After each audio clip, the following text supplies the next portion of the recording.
Sabtu sore itu, langit sedikit mendung, tapi tak menghalangi kemeriahan sebuah acara pernikahan.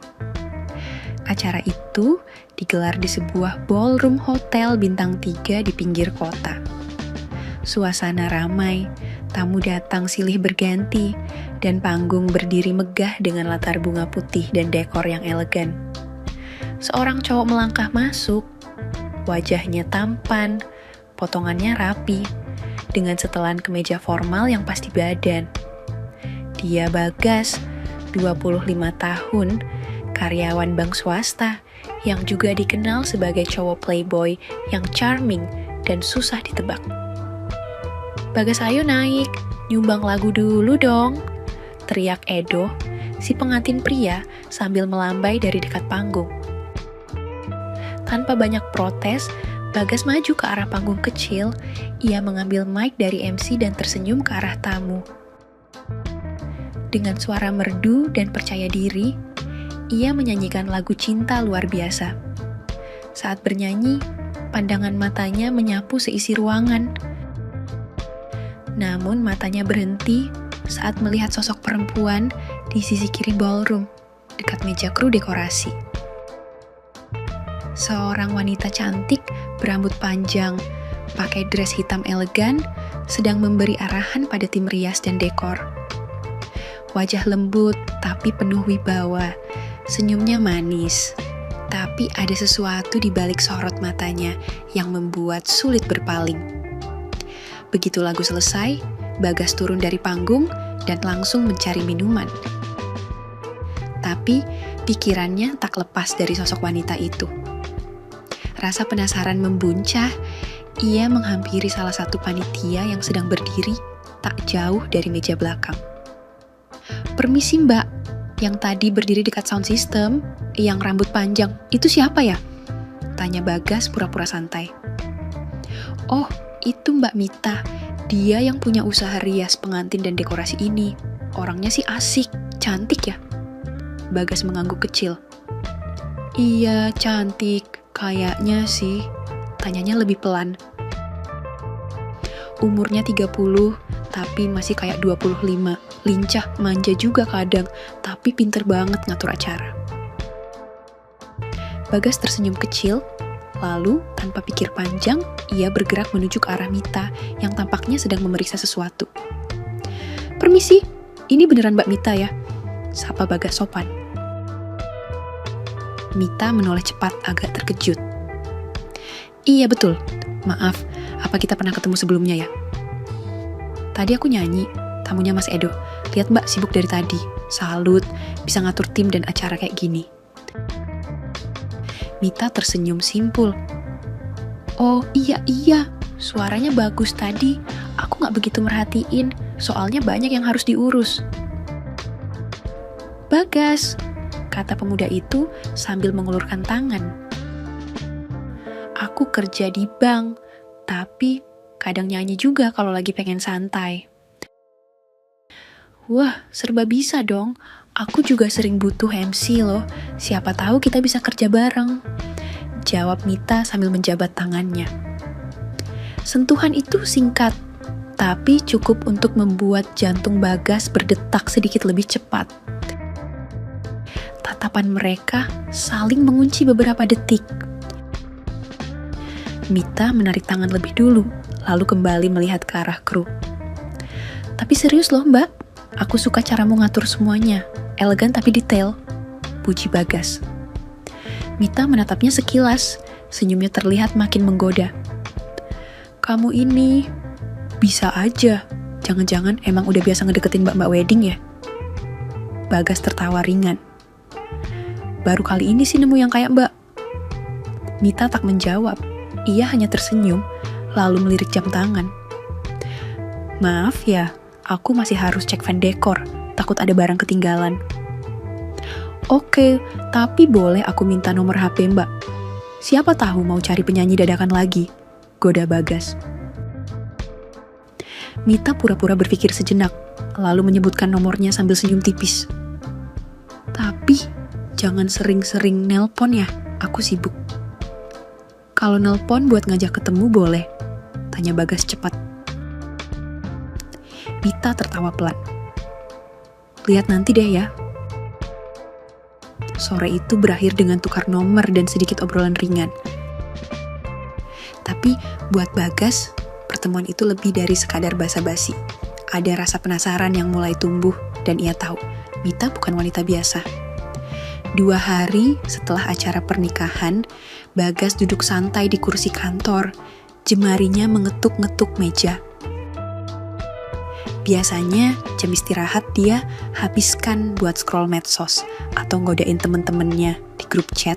Tapi hari itu pikirannya sibuk sendiri.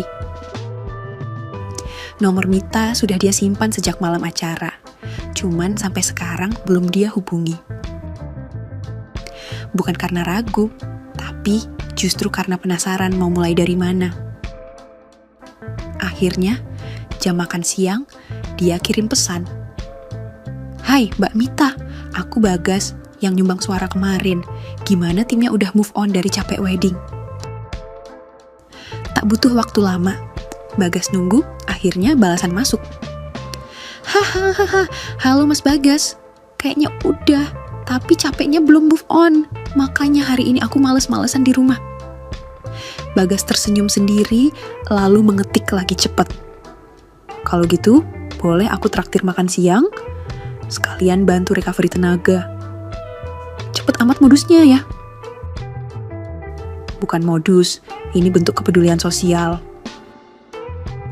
Wah, kalau begitu jam 1 ketemu di kafe pojok deh. Tapi aku cuma punya waktu sejam ya. Kafe pojok bukan tempat fancy, tapi cukup cozy buat ngobrol santai. Bagas datang duluan, duduk di pojokan yang agak tenang. Tak lama kemudian, Mita datang dengan dress santai berwarna krem dan kardigan tipis. Rambut panjangnya diikat setengah, wajahnya tanpa makeup berlebihan, tapi tetap segar. Maaf ya agak telat, tadi sempat mampir ke tempat bunga bentar, kata Mita sambil duduk. Gak masalah, aku juga baru aja datang kok, jawab Bagas sambil senyum. Mereka pesan makanan, lalu mulai ngobrol. Obrolan ngalir ringan, soal kerjaan, hobi, acara nikahan, sampai cerita-cerita lucu. Jadi, kamu tuh masih 25 tahun? Tanya Mita sambil menyipitkan mata. Bagas mengangguk. Kenapa? Nggak kelihatan ya? Kelihatan, tapi aku kira lebih tua. Gaya kamu pede banget. Pede itu bagian dari pekerjaan, jawabnya santai. Mita terkekeh. Aku 30 loh, 5 tahun di atas kamu. Justru makin menarik mbak, udah matang, tipeku, ucap Bagas tanpa ragu. Mita memalingkan wajah pura-pura minum jus. Waduh, bahaya ini anak. Kenapa bahaya? Aku serius loh, kata Bagas sambil menatap matanya. Beberapa detik berlalu, kemudian Mita menatap balik dengan senyum manja. Baru 2 kali ketemu udah ngomong kayak gitu, kamu tuh cepet banget bumbuin obrolan. Aku tahu apa yang aku suka dan kamu salah satunya. Mita menggeleng pelan. Kamu kayak cowok-cowok di sinetron, tapi ya lumayan bikin soreku gak sepi. Pertemuan itu berakhir dengan tawa dan obrolan yang terasa singkat. Di parkiran, sebelum Mita naik mobil, Bagas sempat berkata pelan. Besok lagi, aku yang antar pulang ya. Mita tidak langsung menjawab, tapi sebelum masuk mobil dia menoleh dan berkata, boleh aja sih, tapi jangan macem-macem ya. Lalu dia melambai dan pergi. Bagas berdiri diam sambil senyum sendiri. Dia tahu itu bukan penolakan, itu tantangan. 3 minggu berlalu, sejak pertemuan di kafe pojok, Bagas dan Mita makin sering berkomunikasi. Kadang cuma tukar kabar lewat chat, kadang telepon malam-malam. Tapi beberapa kali juga ketemuan, dan setiap ketemuan obrolan mereka makin akrab, makin terbuka, makin berani. Malam itu, Mita baru selesai handle acara lamaran kecil di rumah pelanggan. Jam menunjukkan pukul 9 malam saat dia duduk di mobilnya sambil lelah menghela napas. Baru saja mesin dinyalakan, ponselnya berdering. Ada pesan dari Bagas. "Capek ya? Lagi di mana?" Mita membalas, "Baru mau pulang nih, selesai acara, badan remuk tapi kepala masih muter." "Kalau gitu mampir ke tempatku. Bentar yuk, ngopi-ngopi santai, gak bakal lama, janji." "Jam segini, gas." "Cuman, ngobrol kok, aku juga belum makan, ada kopi, gorengan sisa sore tadi, sama senyum terbaikku." "Cie, pakai senyum segala, oke deh, tapi cuma sebentar ya, aku harus mandi, terus tidur." Apartemen Bagas kecil, tapi rapi dan nyaman. Wangi parfum ruangan menyambut Mita saat masuk. Ia masih pakai dress kerja warna biru, rambutnya diikat simpel, tapi tetap terlihat cantik meski lelah. "Kopi panas atau es kopi?" tanya Bagas sambil jalan ke dapur. "Panas aja, jangan yang dingin-dingin, aku butuh hangat," jawab Mita sambil melepas sepatu, duduk santai di sofa. Beberapa menit kemudian, 2 cangkir kopi dan sepiring pisang goreng hangat tersaji di meja. Musik slow jazz mengalun pelan dari speaker Bluetooth di atas meja komputer. "Kamu sering ngundang cewek kesini ya?" tanya Mita sambil mengangkat alis. "Kalau ada yang istimewa kamu, baru deh aku beresin ruangannya," jawab Bagas santai. Mita mencibir kecil, lalu menyeruput kopinya. Manis." "Apa? Kopinya?" "Enggak, kamu," jawabnya lalu tertawa. Obrolan mengalir, awalnya soal kerjaan, lalu nyerempet ke masa lalu. Mita cerita soal perceraiannya, pendek dan tanpa anak. Lalu Bagas cerita tentang masa kecilnya yang sering ditinggal orang tua karena sibuk kerja di luar kota. "Aku tuh kadang iri lihat temen-temen yang deket sama orang tuanya," ucap Bagas pelan. Mita menatapnya sejenak lalu mengelus lengan Bagas pelan. "Tapi kamu bisa jadi pribadi yang mandiri, itu keren loh." Bagas diam sebentar lalu membalikan badan menghadap Mita. "Mita,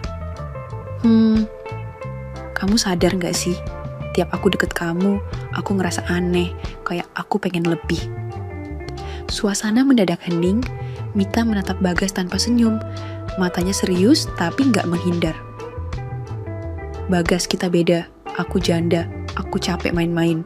Kamu yakin ini bukan cuma fase?" Bagas mendekat, duduk lebih dekat sampai lutut mereka bersentuhan. "Kalau ini fase, kenapa makin hari rasanya makin dalam?" Tangannya menggenggam tangan Mita, hangat dan lembut. Nafas Mita mulai tidak stabil, matanya bergetar, tapi tidak menolak. "Gas," bisik Mita pelan. Bagas mendekat perlahan, Mita diam, matanya terpejam pelan saat wajah mereka makin dekat. Dan ketika bibir mereka akhirnya bersentuhan, waktu terasa berhenti sejenak. Kecupan itu lembut, lalu dalam, lalu berubah jadi pelukan, pelan-pelan batas antara mereka menghilang. Malam itu, kopi tinggal dingin di atas meja, obrolan berhenti, yang tersisa hanya napas mereka yang mulai tak beraturan. Baju demi baju terlepas tanpa suara, dan tubuh mereka tenggelam dalam hangatnya satu malam yang mengubah semuanya. Tak ada janji, tak ada rencana, hanya perasaan yang terlalu kuat untuk ditahan. Dan saat pagi hampir datang, Mita tertidur di pelukan Bagas dengan pertanyaan di hatinya. Ini awal atau akhir dari semuanya? 2 minggu setelah malam itu, hubungan Bagas dan Mita berubah drastis. Mereka bukan lagi 2 orang yang saling goda sambil tertawa. Mereka sudah seperti sepasang kekasih yang tak bisa lepas satu sama lain, intens, hangat, tapi juga diam-diam. Hampir setiap malam mereka bertemu.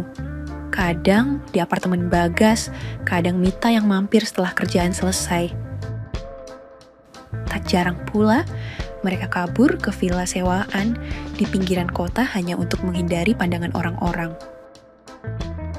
Hari itu, Bagas sedang duduk santai di ruang tamu apartemennya, hanya mengenakan celana pendek dan kaos oblong. Tiba-tiba, terdengar suara dering HP, Bu Susi, ibunya Bagas. "Bagas, Mama sama Papa pulang besok sore. Ada acara keluarga minggu ini. Kamu ikut ya? Jangan nolak lagi." "Wah, beneran pulang, Ma. Tumben cepet banget pulangnya." "Iya, Papa juga pengen kamu ikut kumpul keluarga. Tante-tantemu pada nanyain terus, gak boleh ngelak ya." Bagas menghela napas panjang. Biasanya dia gampang saja nolak acara keluarga. Tapi kali ini nada ibunya serius, tak bisa ditolak. Sore itu, saat Mita datang seperti biasa, Bagas langsung cerita.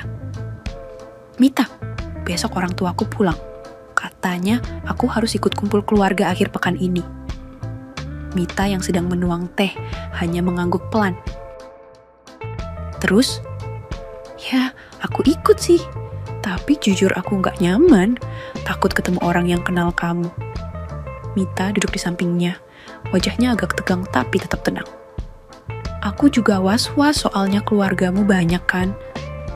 "Iya, dan kita belum siap kalau hubungan ini terbuka." Mita menatap Bagas dalam. "Kalau suatu saat ketahuan kamu siap?" Bagas menggenggam tangan Mita erat. "Aku udah terlalu dalam, aku gak mau mundur." Hari acara keluarga pun tiba. Bagas datang bersama orang tuanya ke rumah besar milik kakak dari ayahnya, Pak Darto. Pak Darto juga dikenal sebagai pengusaha properti senior di keluarga besar.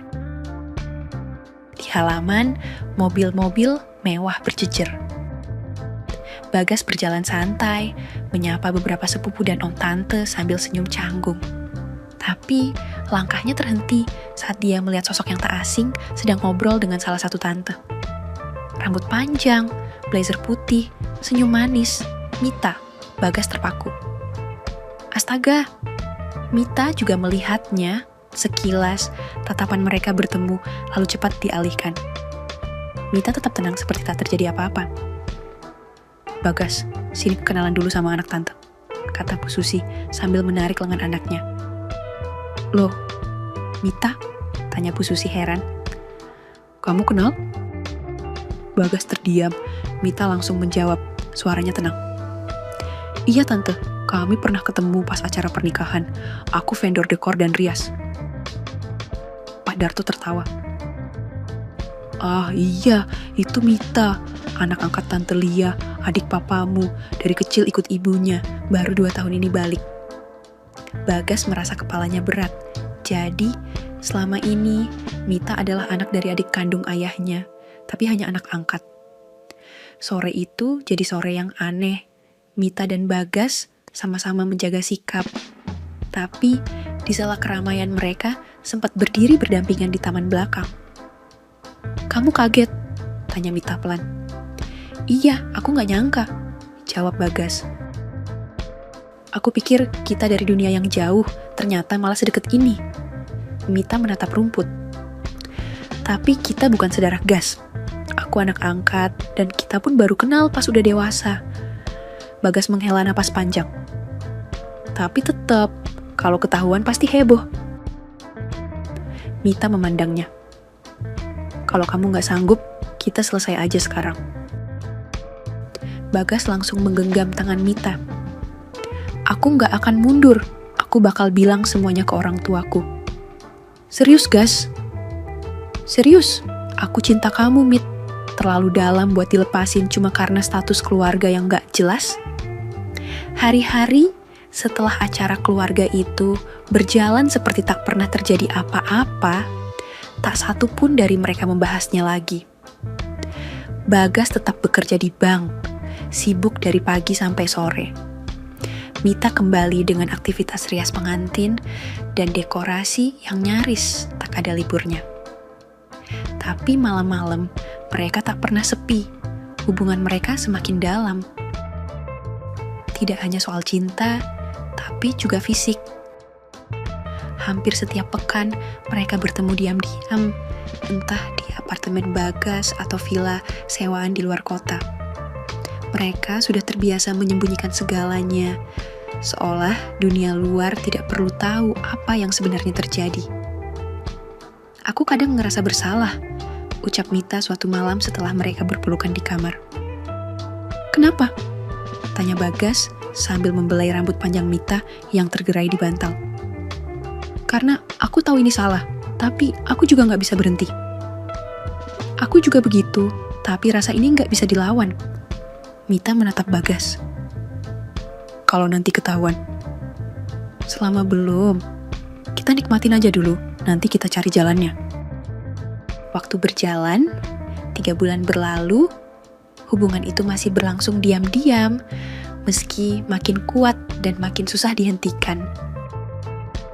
Mita makin manja, makin posesif, Bagas juga makin sayang, dan makin sering menghindari teman-temannya hanya demi bisa bertemu Mita.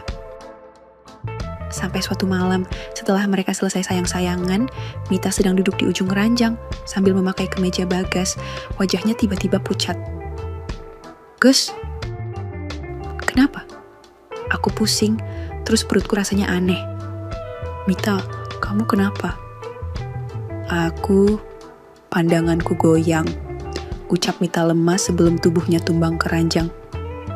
Bagas panik, dia langsung pakai baju sembarangan, mengangkat tubuh Mita ke mobil, dan melaju ke klinik 24 jam yang tak jauh dari apartemennya. Di ruang tunggu, Bagas mondar-mandir, keringat dingin menetes dari pelipisnya, meski ruangan ber-AC. Tak lama kemudian, perawat keluar memanggil namanya. Mas Bagas. Iya, gimana Bu? Pasien udah sadar, tapi dokter mau bicara sebentar. Bagas masuk ke ruangan kecil di samping, dokter wanita setengah baya menyambutnya dengan wajah tenang tapi serius.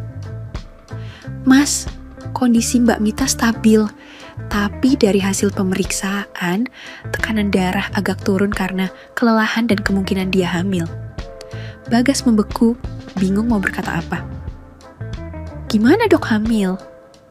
Iya, tapi untuk kepastian, kami sarankan tes darah lengkap besok pagi, tapi tanda-tandanya cukup kuat. Mas tahu ini? Bagas menggeleng lemah. Enggak dok, saya enggak tahu sama sekali. Dokter tersenyum samar. Bicaralah baik-baik sama pasangannya mas, ini bukan hal sepele. Bagas duduk di sisi ranjang Mita, tangannya menggenggam jari-jari Mita yang masih dingin. Mita membuka mata pelan. Aku? Kenapa? Kata dokter kamu capek, tapi juga kemungkinan hamil. Mita terdiam, lalu air matanya menetes perlahan. Aku belum siap, bisiknya. Bagas menunduk, hatinya penuh sesak antara panik dan takut, tapi juga merasa tanggung jawab besar sedang menunggu. Aku juga belum siap, ucap Bagas pelan, tapi kita harus hadapi ini. Esok paginya, Mita dan Bagas kembali ke klinik untuk tes darah. Mereka menunggu di ruang tunggu tanpa banyak bicara. Mita lebih banyak menunduk, sementara Bagas sesekali memegang tangan Mita seolah memberi kekuatan yang tak bisa diucapkan lewat kata. Setelah menunggu lebih dari 1 jam, dokter memanggil mereka masuk. Selamat ya, hasilnya positif, ucap dokter dengan senyum hangat. Kehamilannya sekitar 5 minggu, kami sarankan mulai konsumsi vitamin dan bisa kontrol rutin setiap bulan. Mita hanya diam, matanya berkaca-kaca. Bagas mencoba tersenyum, tapi wajahnya tetap tegang. Di dalam mobil mereka masih terdiam cukup lama, sampai akhirnya Bagas bersuara. Mita, kita gak bisa sembunyi terus. Mita menoleh, suaranya lirih. Terus gimana? Kamu mau bilang ke orang tuamu? Aku harus bilang. Kalau mereka marah, kalau mereka anggap aku perusak keluarga, kita gak salah, Mit. Aku yang mulai semuanya. Aku juga yang harus tanggung jawab. Mita menarik napas panjang. Aku takut, Gas. Bukan cuma soal mereka, tapi juga masa depan kita. Bagas menatap Mita lama, lalu meraih tangannya. Aku juga takut, tapi aku lebih takut kehilangan kamu. Hari-hari setelah itu terasa berat, Mita tetap menjalani pekerjaannya, tapi dengan tenaga yang cepat habis. Beberapa klien sempat dia tolak. Kadang dia merasa mual saat sedang merias pengantin. Kadang hanya bisa duduk diam sambil memegangi perutnya yang masih rata, tapi terasa penuh rahasia. Bagas berusaha menemani sebisa mungkin, tapi di kantor pikirannya mulai sering kacau. Dia mulai pulang lebih awal, sering izin, dan sempat ditegur atasannya. Malam-malam mereka kini berbeda. Tidak lagi hanya berisi pelukan dan ciuman panas. Kini lebih banyak tatapan panjang, percakapan pelan, dan rasa khawatir yang menggantung. Di salah satu malam itu, Mita duduk bersandar di sofa apartemen Bagas. Perutnya disentuh pelan oleh tangan Bagas. "Ini anak kita," ucap Bagas pelan. "Nggak ada yang boleh ganggu." "Bahkan orang tuamu?" tanya Mita lirih. "Kalaupun mereka marah, aku tetap akan jaga kamu." Mita menunduk. "Aku cuma takut suatu saat nanti kamu nyesel." Bagas menggeleng. "Kalaupun aku harus kehilangan segalanya, kamu tetap akan aku perjuangkan." Hari itu hari Minggu, cuaca mendung, rumah Bagas terasa lebih sepi dari biasanya. Pak Bimo sedang membaca koran di teras, sementara Bu Susi sibuk menyiram tanaman. Bagas berdiri lama di depan cermin kamarnya, menarik napas dalam-dalam sebelum akhirnya memberanikan diri keluar. "Pama, aku mau ngomong." Bu Susi langsung berhenti menyiram. "Kamu gak kemana-mana hari ini, Gas?" "Gak, aku emang mau ngomong soal sesuatu yang penting." Pak Bimo melipat koran, menatap anaknya dengan sorot mata serius. "Penting apaan?" Bagas duduk di kursi tamu, tangannya gemetar sedikit. "Ini soal aku sama Mita." Bu Susi langsung angkat alis. "Mita, maksud kamu anak angkat Tante Lia itu?" "Iya, Ma." "Loh, kalian kenal deket?" Bagas menatap ibunya dengan jujur. "Kami pacaran, Ma, udah beberapa bulan." Suasana langsung hening. Pak Bimo menghela napas berat. "Gas, kamu serius? Dia itu masih bagian dari keluarga kita. Walau anak angkat, tetap aja." "Aku tahu, tapi kami nggak ada hubungan darah dan kami saling sayang." Bu Susi duduk di samping suaminya. "Kamu sadar ini bisa jadi gosip besar? Apalagi kalau keluarga besar tahu." "Aku nggak peduli omongan orang, yang penting aku bertanggung jawab." Pak Bimo menajamkan pandangan. "Tanggung jawab maksud kamu apa?" Bagas menunduk. "Mita hamil, Pak." Suasana langsung membeku. Bu Susi menutup mulutnya, wajahnya pucat. "Ya Tuhan, Bagas!" Pak Bimo berdiri, melangkah pelan ke arah jendela, punggungnya membelakangi semua orang. "Sudah kamu buat malu," katanya lirih tapi penuh tekanan. "Dan kamu baru bilang sekarang?" "Aku baru tahu seminggu lalu. Aku gak bisa diam, Pak. Aku gak akan biarin Mita sendirian." Malamnya di apartemen, Bagas langsung cerita semua ke Mita. "Aku udah ngomong. Mereka kaget, marah, tapi akhirnya mereka minta ketemu kamu." Mita yang sedang duduk di ranjang terdiam lama. "Kamu yakin mereka bisa terima aku?" "Aku yakin, kita gak salah. Kita cuma beda jalan dari kebanyakan orang." Mita menarik napas. "Kalau nanti mereka tetap gak setuju?" Bagas menatapnya dalam. "Aku tetap akan nikahin kamu, dengan restu atau tanpa." Malam itu, suasana di apartemen Bagas terasa dingin, hening. Hanya suara hujan tipis yang terdengar dari balik jendela membungkus keheningan yang berat sejak Bagas bicara pada orang tuanya. Mita duduk di tepi ranjang, mengenakan kaos panjang milik Bagas yang kebesaran di tubuh rampingnya. Ia diam, sesekali menarik napas panjang, pandangannya kosong menatap lantai.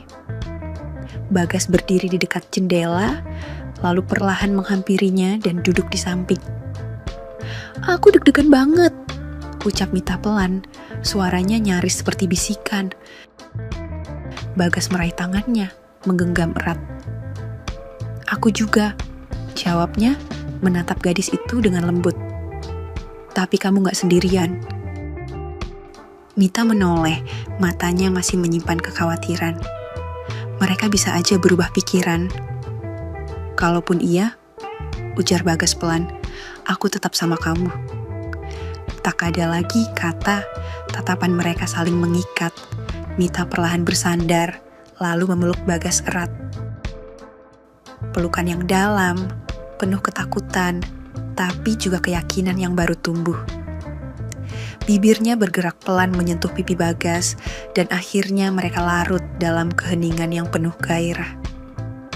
Bagas membalas sentuhan itu dengan lembut. Pelukan mereka memanas, saling menguatkan dalam diam. Malam itu, mereka kembali sayang-sayangan.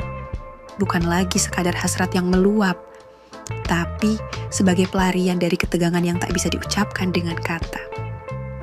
Mita menggenggam erat tangan Bagas ketika mereka mencapai seolah tak ingin dilepaskan, seolah momen itu adalah satu-satunya tempat aman di dunia. Di akhir pelukan panjang, Mita berbisik lemah. "Aku siap, kita hadapi bareng ya." Bagas membelai rambut panjangnya. "Kita bareng, Mit, selamanya." Pagi harinya, hujan sudah reda, udara masih lembab dan dingin, tapi senyum Mita terasa hangat. Ia mengenakan dress berwarna lembut dan riasan tipis yang membuat wajahnya bersinar. Rambut panjangnya dibiarkan tergerai. Bagas menatapnya penuh kekaguman dari balik pintu kamar. "Kamu cantik banget," katanya, tersenyum kecil. Mita tertawa pelan. "Biar mereka tahu aku gak asal nyusul ke keluarga kalian." Setelah sarapan seadanya, mereka berangkat. Di dalam mobil, Bagas menggenggam tangan Mita nyaris sepanjang perjalanan. Tak banyak kata, hanya keheningan yang dipenuhi degup jantung tak menentu.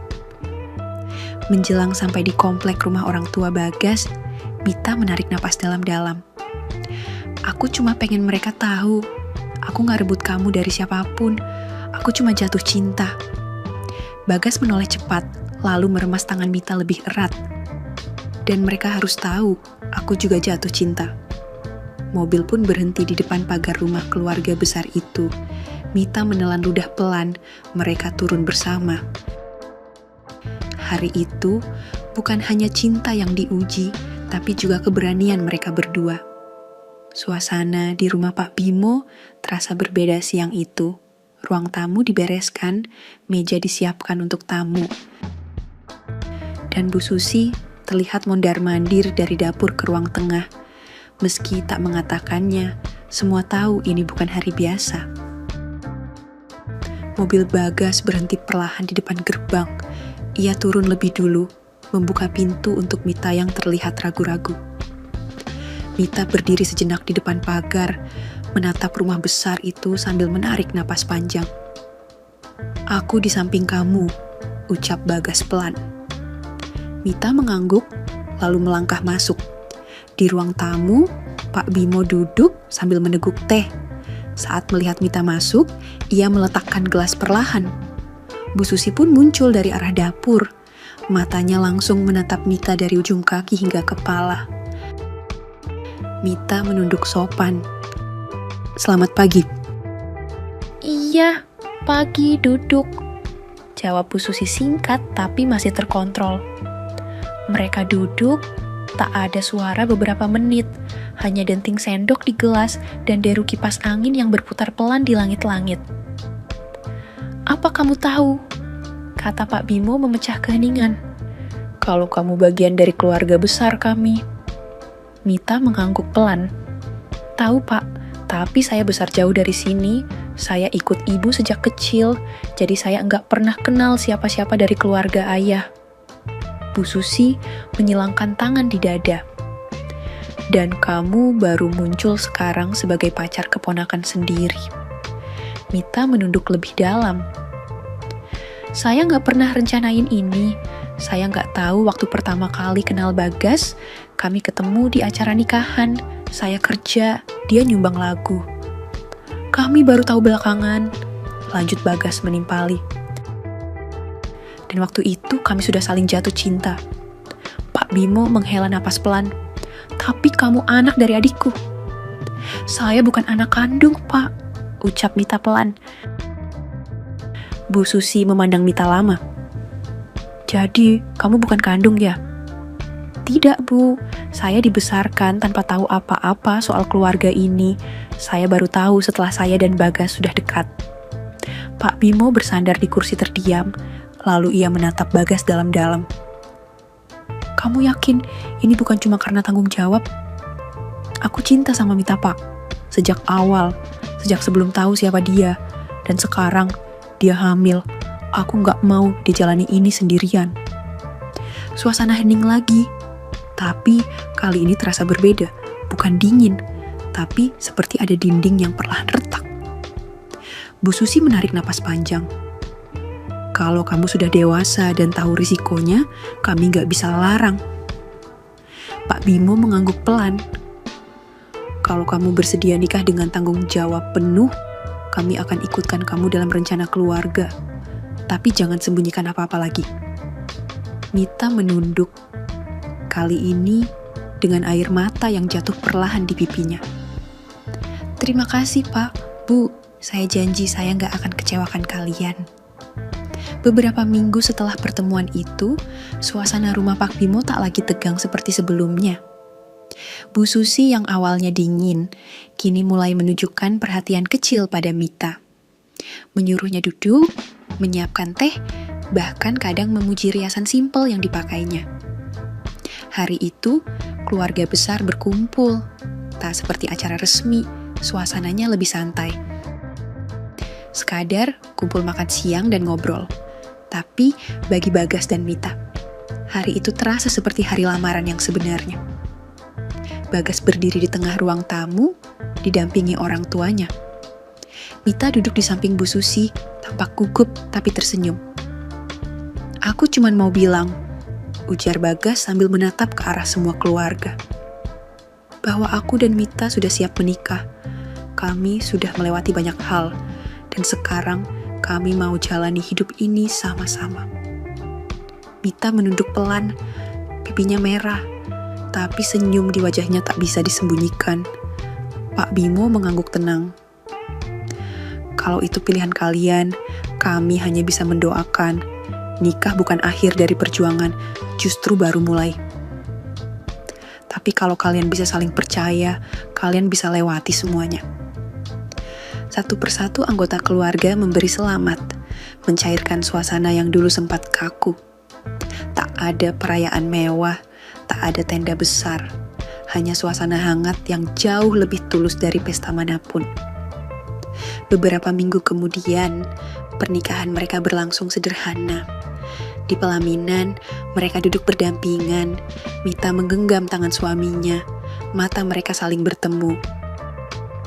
Aku gak nyangka sejauh ini kita bisa sampai, bisik Mita pelan. Bagas tersenyum, lalu mencium tangan istrinya dengan lembut. Ini baru awal, Mit. Tapi kali ini kita mulai dari tempat yang benar. Dan di hari itu, mereka menutup bab lama. Sebuah kisah cinta yang dimulai tanpa rencana, penuh rahasia dan ketegangan untuk membuka lembaran baru sebagai suami istri. Bersama, dengan cinta yang tumbuh bukan hanya dari hasrat, tapi juga keberanian dan ketulusan. Tamat. Oke, segitu dulu untuk kali ini, dan semoga kalian, bosku semua, terhibur hari ini ya. Sekali lagi, tidak pernah lupa, Mimin ingin mengingatkan bahwa tidak ada maksud untuk merusak moral. Tapi, di sini kami selaku admin channel Makyam hanya berbagi pengalaman dari viewer saja yang tentu saja tidak untuk ditiru. Terima kasih sudah mau mendengarkan kisah nyata ini. Ambil baiknya dan buang buruknya dari cerita kisah ini. Semoga hal seperti ini tidak terjadi kepada kita semua, bosku. dan semoga kita semua dilindungi dari mara bahaya. Amin ya Rabbal 'Alamin. Terima kasih, dan sampai jumpa di cerita selanjutnya. Jangan lupa like, komen, share, dan subscribe. Oh iya, kira-kira kalian semua bosku yang terhormat kepengen kisah-kisah yang seperti apa lagi nih? Tolong berikan komentar-komentar kalian di video ini ya.